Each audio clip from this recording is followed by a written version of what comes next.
In this video, I'm going to show you how to connect your Belkin router to your computer using an Ethernet cable. This is a simple and reliable way to set up a stable internet connection. Find the Ethernet ports on your router, usually labeled LAN.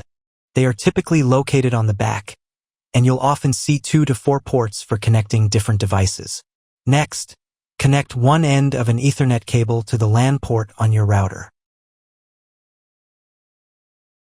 Connect the other end of the Ethernet cable to your computer's port, typically found on the side of laptops or at the back of desktop computers. Your computer should automatically detect the connection. If it's not working, check to see if your router is turned on and set up correctly. In the video description, you'll find a tutorial on how to optimize your Belkin router for improved performance, along with other useful guides. If you found this guide useful, please give this video a thumbs up, subscribe to the channel, and share your feedback in the comments.